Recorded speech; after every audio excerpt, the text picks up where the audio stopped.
नमस्कार, मैं हूं महक शर्मा और इस वक्त आप ये लाइव तस्वीरें देख रहे हैं हरियाणा के करनाल से। और इस वक्त हम मौजूद हैं करनाल के प्रेम प्लाजा में, जहां पर आप देख सकते हैं कि प्रदेश के शिक्षा मंत्री कंवरपाल गुर्जर आज करनाल पहुंचे हैं और एक प्रेस कॉन्फ्रेंस का आयोजन यहां पर किया गया है भारतीय जनता पार्टी जिला करनाल की तरफ से। और आप सभी लोगों से यही अपील रहेगी कि जो भी लोग इस खबर को, इस वीडियो को देख रहे हैं, इसे साथ के साथ जरूर शेयर करें। शिक्षा मंत्री हैं कंवरपाल गुर्जर, जो कि आज एक अहम प्रेस वार्ता के लिए करनाल में पहुंचे। उनके साथ साथ जो बीजेपी से जिला अध्यक्ष हैं करनाल से योगेंद्र राणा, वो भी उनके साथ साथ मौजूद हैं। परिचय करा दो सरकार परिचय भी। हरियाणा सरकार के 7 साल पूरे हो रहे हैं।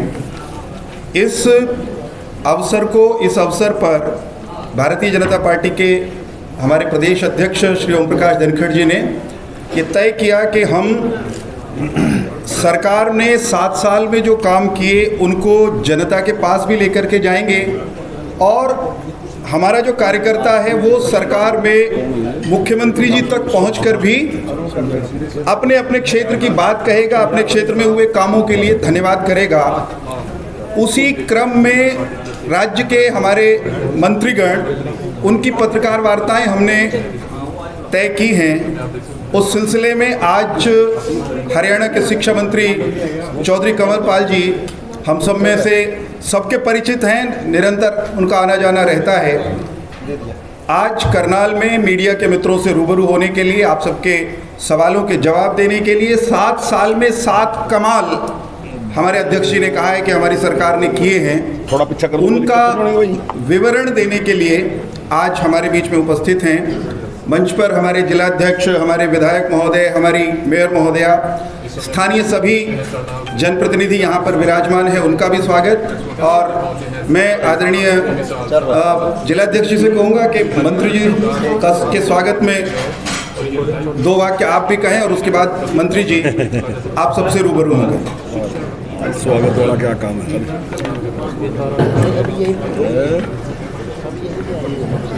जिले में बधारेंगे जी।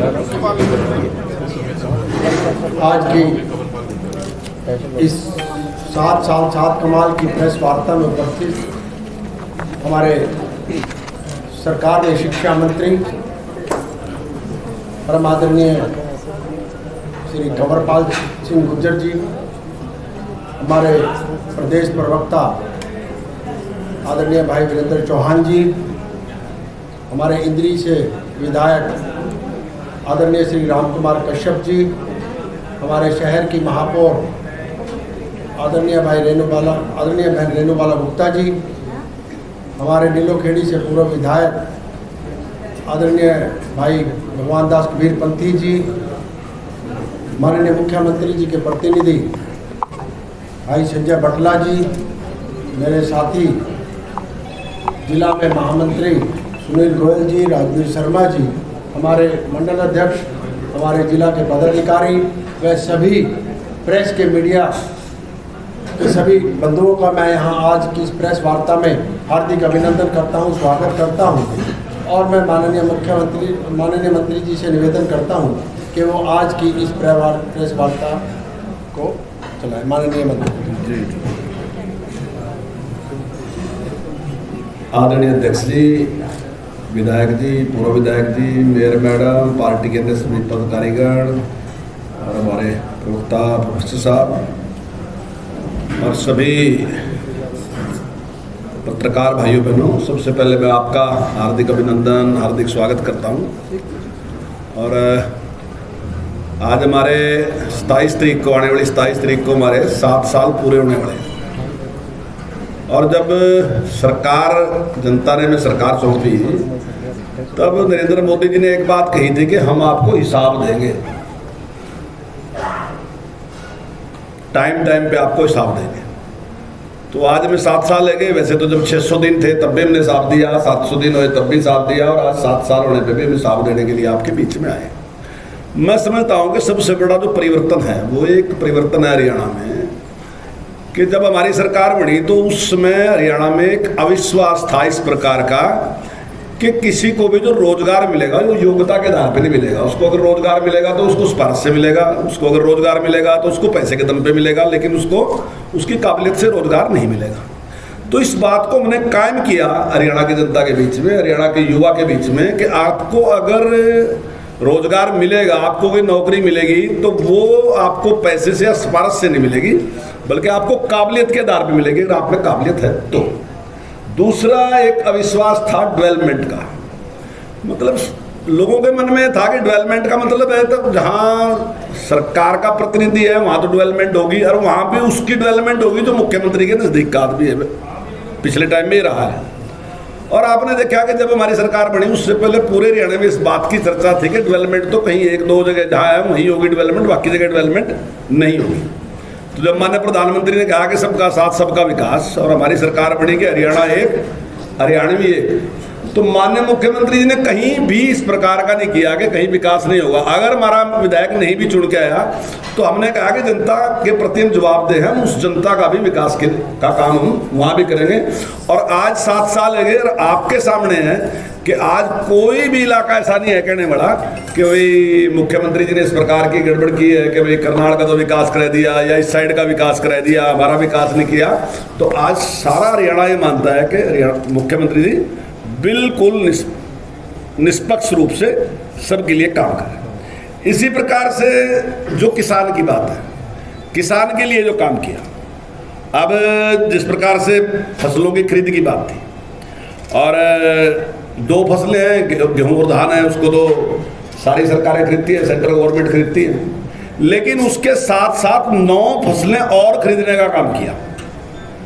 ऐसा मैं समझता हूँ कि पूरे हिंदुस्तान में कहीं भी किसी भी सरकार ने किया नहीं जिस प्रकार का हमारे मुख्यमंत्री जी ने किया। और उसके साथ साथ सुधारों की जो शुरुआत की, बिजली की बात थी, जब पहली सरकार बनी तो पहली सरकार ये बात कह के आई थी कि हम 24 घंटे बिजली देंगे, लेकिन उसके लिए प्रयास कुछ भी नहीं किया। जब सरकार बनी तो माननीय मुख्यमंत्री जी ने कहा कि भी इसके लिए करना है कि मेरा गाँव जगमग गाँव, एक योजना चलाई, और उसमें हमने शुरुआत की कि बिजली के मीटर बाहर निकलेंगे, तारे बदलेंगे, ट्रांसफार्मर बदलेंगे।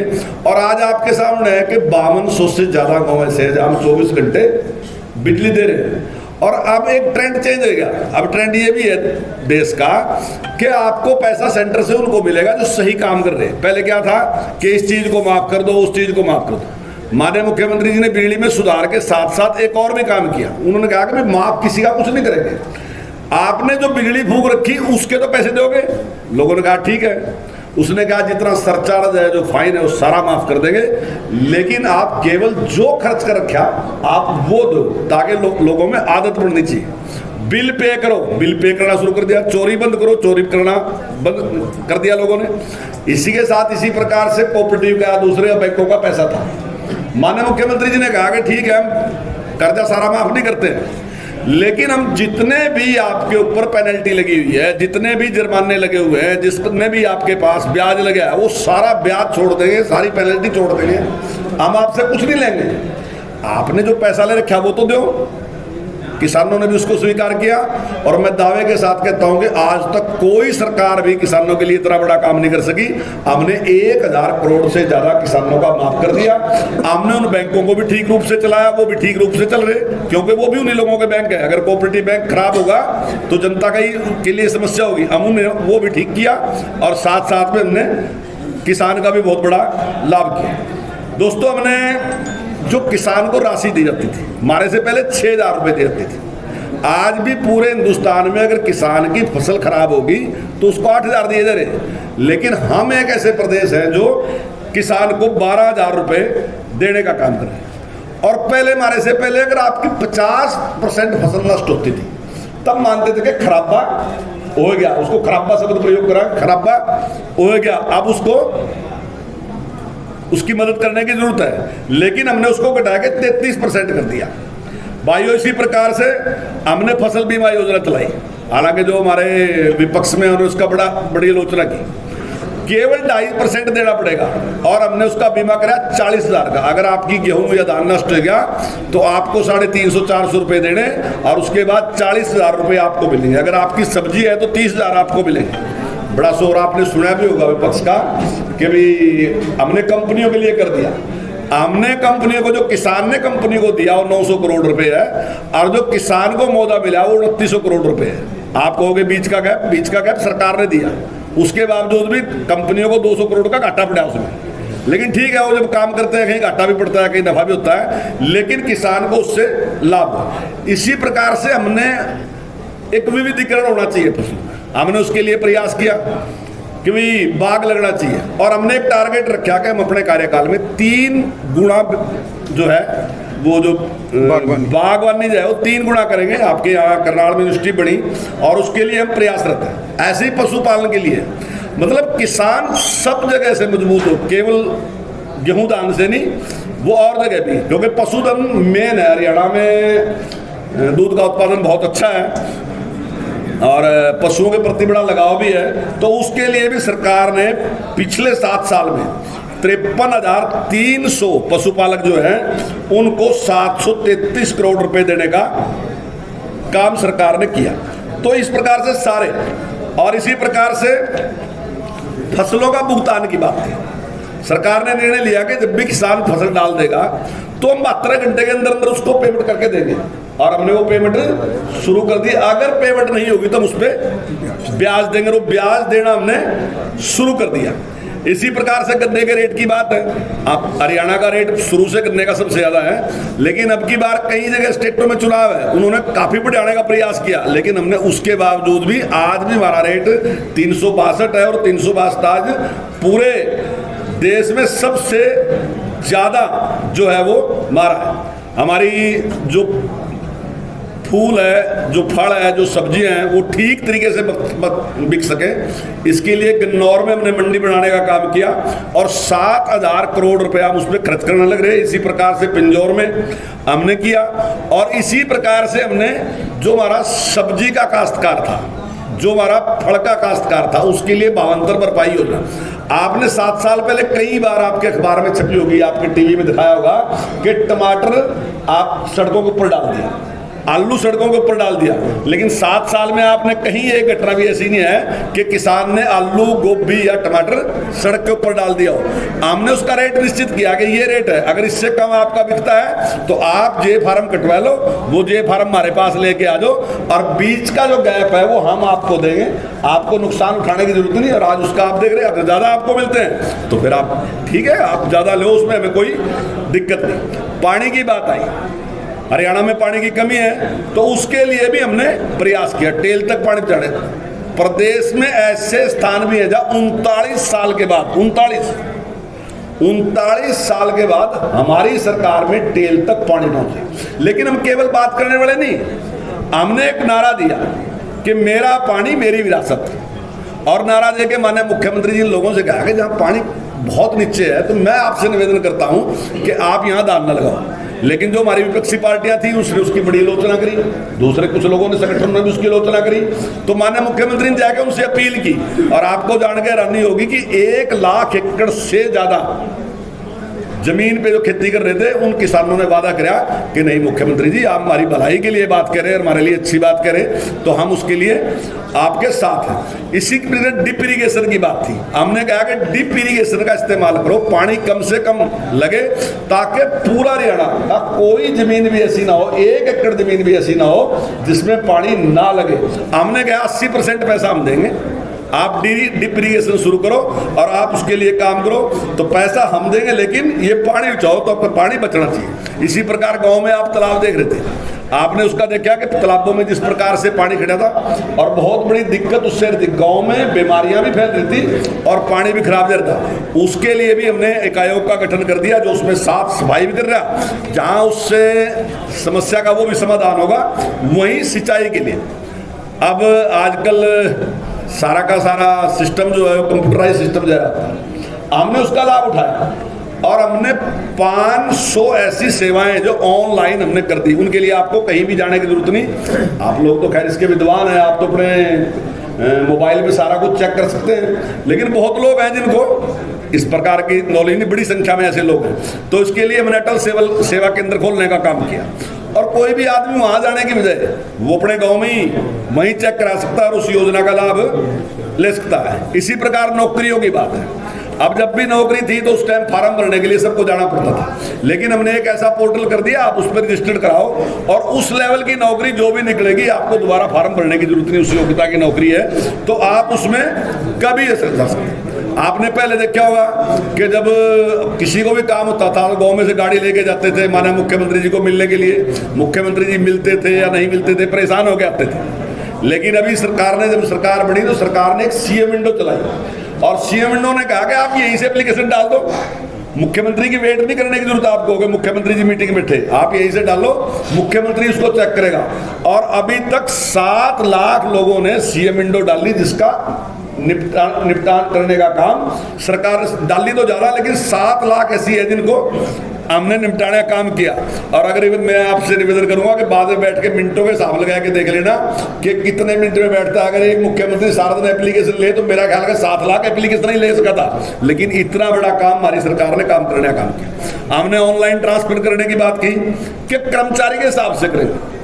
मेरे याद है जब मैं विधायक था तो मैं ये बात कहता था, तो जो उस टाइम सत्ता के लोग थे वो मेरे से कहते थे कंवरपाल किस प्रकार की बातें करता है, अगर ये हमने सारा कुछ ऑनलाइन कर दिया, सिस्टम में कर दिया, इसकी पॉलिसी बना दी तो फिर हमारे पास कौन आएगा। लेकिन हमारा उद्देश्य था लोगों की सेवा करना, क्योंकि आप देखते हैं कि पहले हमारे से पहले यहाँ क्या था, लड़ाई चौधर की होती है। मतलब जो एक कैंडिडेट लड़ा था वो कहता चौधर कहाँ आवेगी, रोहतक में आवेगी, एक कहता चौधर कहाँ आवेगी, भिवानी में आवेगी, एक कहता चौधर कहाँ आवेगी, सिरसा में आवेगी, एक कहता चौधर कहाँ आवेगी, हिसार में आवेगी। लेकिन 7 साल में चौधर गायब होगी, चौधर की बात करने वाला कोई नहीं। आज अगर सरकार है तो सरकार की ड्यूटी है सेवा करना, हम सेवा करने के लिए काम कर रहे। वो सारे के सारे जो सबक थे जिस प्रकार के, वो सारे के सारे आप देख रहे होंगे जिस प्रकार से आज है समाप्त होते जा रहे।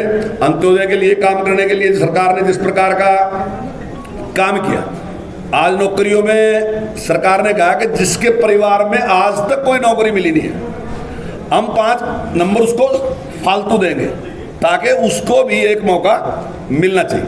सरकार ने पहले जो थी गरीबी रेखा वो थी 1,20,000, सरकार ने बढ़ाया 1,80,000 कर दी कि 1,80,000। और अब सरकार ने योजना बनाई कि जिन लोगों की आमदन 50,000 से कम है, हमारा टारगेट ये है कि आने वाले साल में हमने उनको 1,80,000 तक लेके जाना। अब हमने फैमिली आईडी बना दी और फैमिली आईडी में सारा कुछ कर दिया।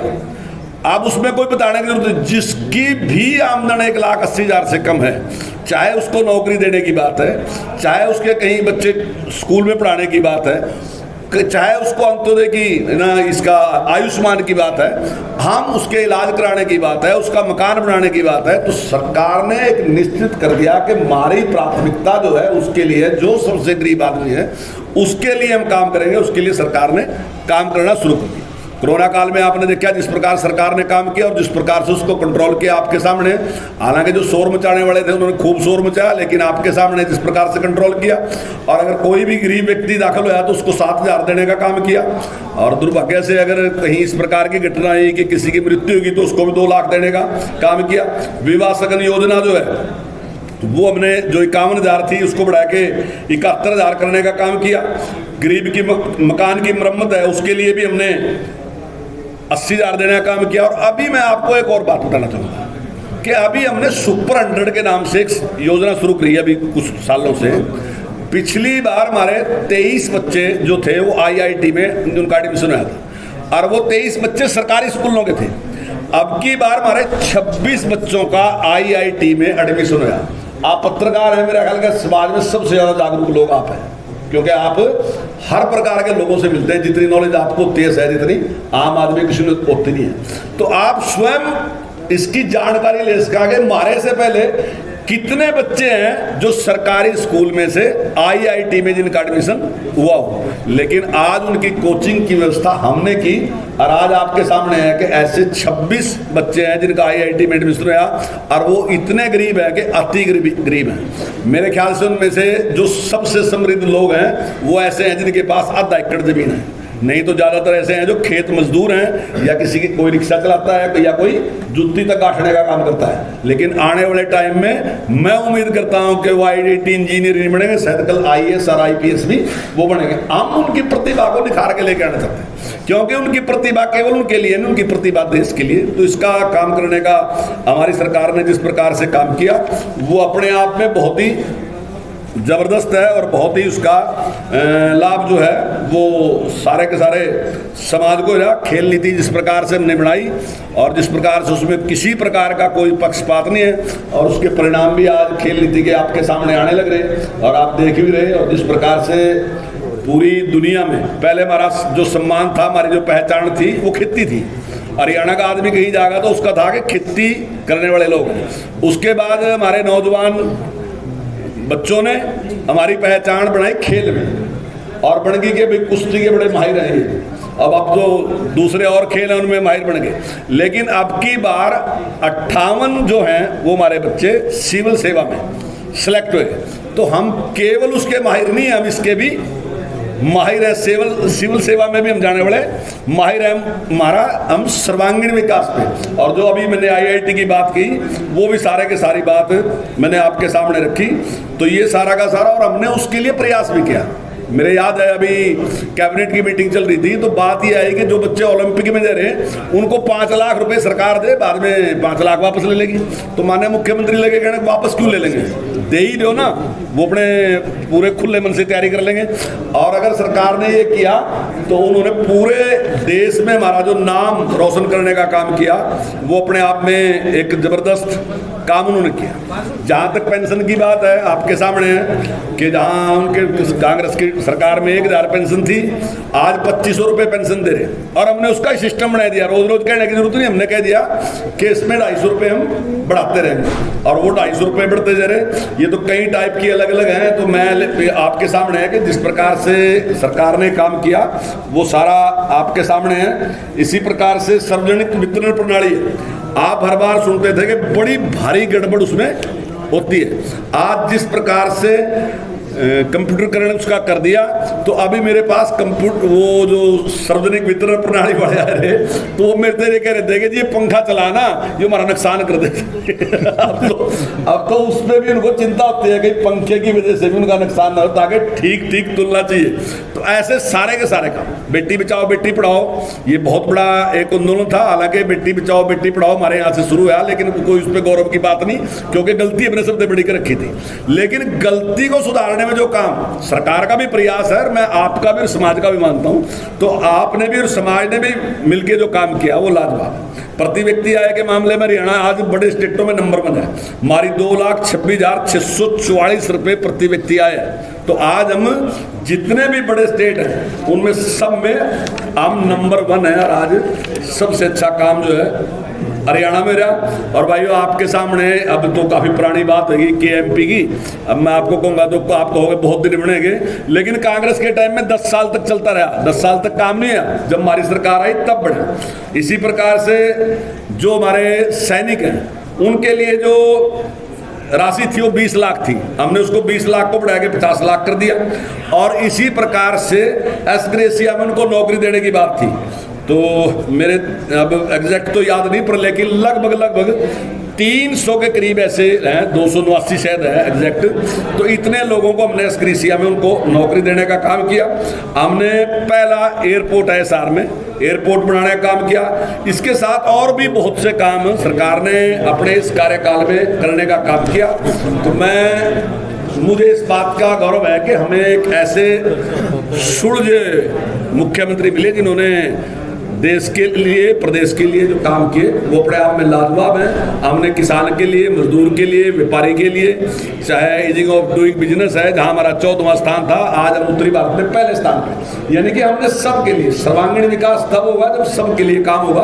तो काम करने का काम हमारी सरकार ने किया। तो मुझे इस पे बहुत खुशी है और मैं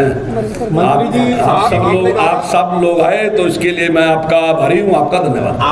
एक मिनट नारायण जी, एक मिनट, एक क्षण। प्रिंट के मित्र भी बैठे होंगे कुछ ना, वो दे देंगे। तो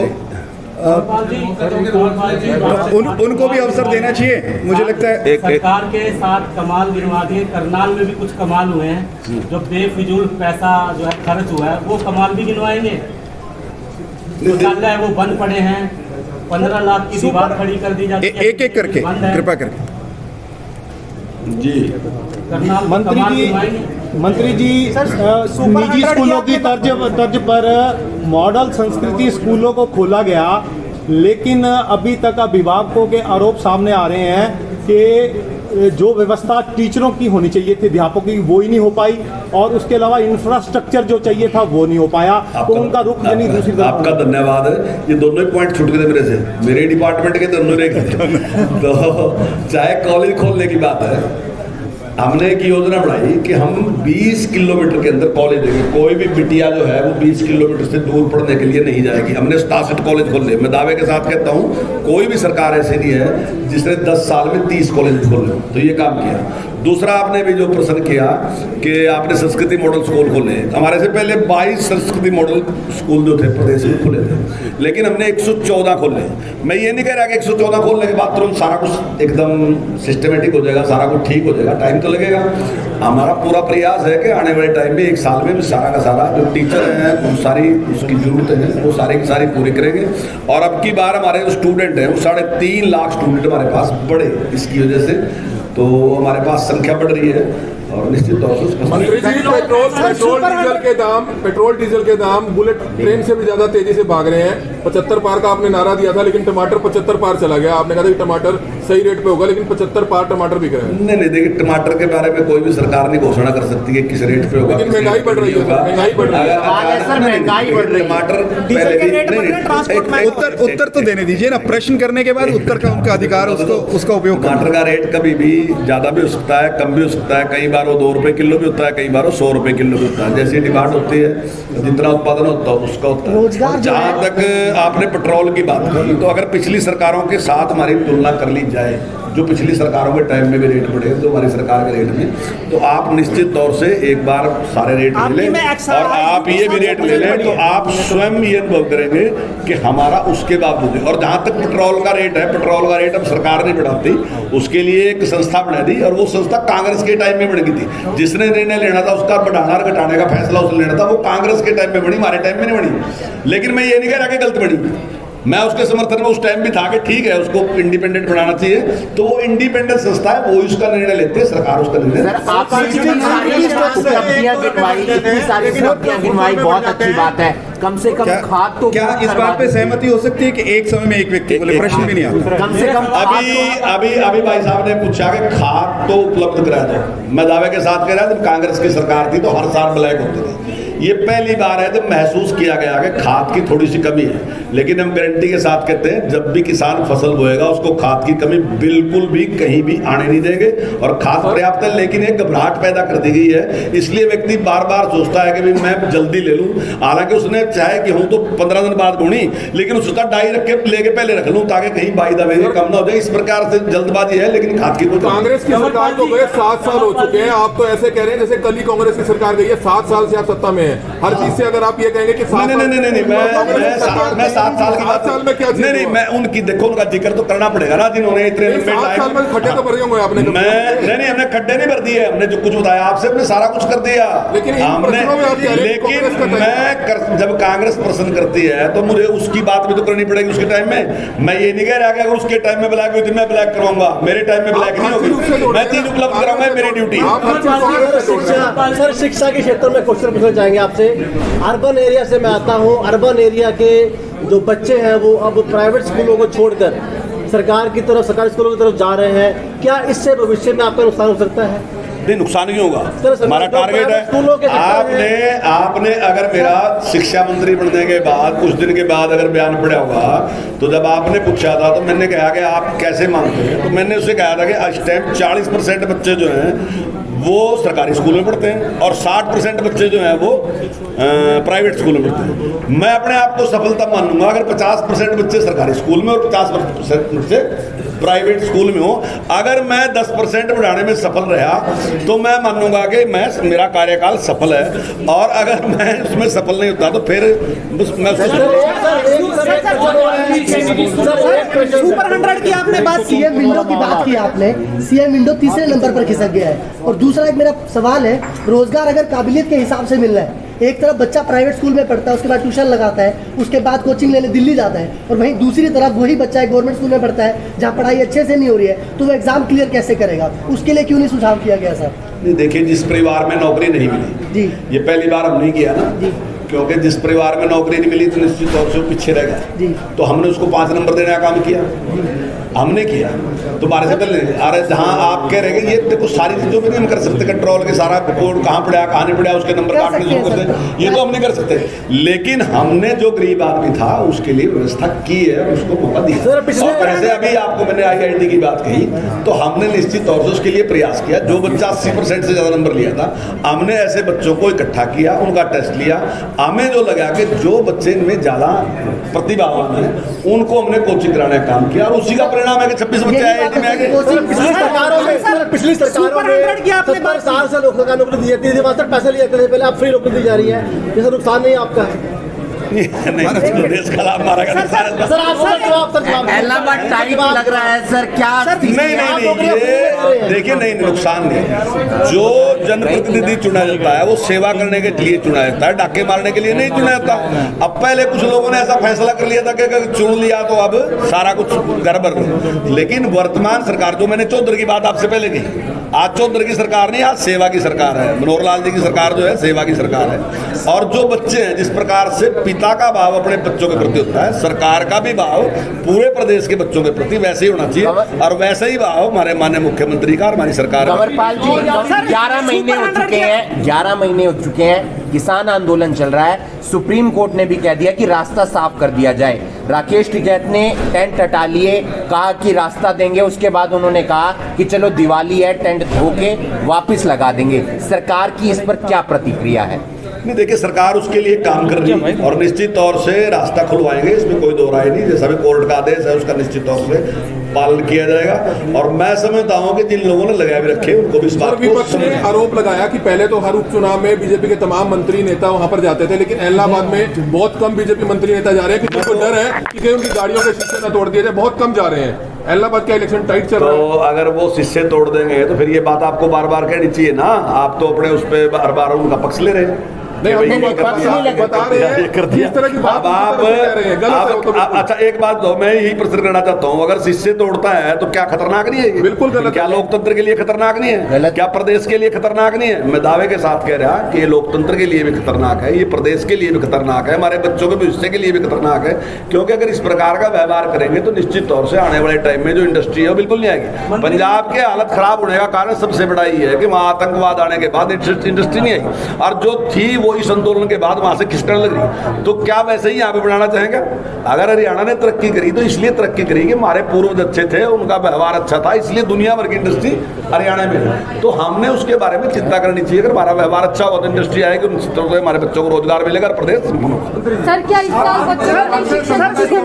आपने बात की सर, कैसा माहौल है? सुपर बात की, यहाँ करनाल में सेंटर है, वहाँ से हमने कवरेज भी की थी। वहाँ आप कंपटीशन तो छोड़िए, सिलेबस भी बच्चों का कंप्लीट नहीं हो रहा। जिस कंपनी को टेंडर दिया था वहाँ से टीचर ही नहीं आ रहे हैं। और आप कह रहे हैं, और सबसे बड़ी बात सर 134, आप कह रहे हैं कि कल को IAS अधिकारी बनेंगे बच्चे। सर, नहीं, देखिए, मैंने 10 मिनट की दूरी पे आप वहाँ बच्चों से हम उसको चेक करा लेंगे। अगर आपकी ये बात है तो मैं उसका पता भी करा दूंगा। लेकिन हमारे 26 बच्चे अगर IIT में सिलेक्ट हुए, इसका मतलब 10,000 नहीं, 10,000 नहीं थे, बिल्कुल भी 10,000 IIT के लिए नहीं। देखिए, 10,000 जो बच्चे हैं वो प्राइवेट स्कूल थे, हमारे पास 10,000 बच्चे नहीं थे, हमारे पास तो 100 ही बच्चे थे, 100 ही बच्चों में मंत्री जी मिड डे मील बंद है। नहीं, मिड डे मील कोई बंद नहीं है, वो सूखा दे रहे हैं अभी बढ़ा के। मंत्री जी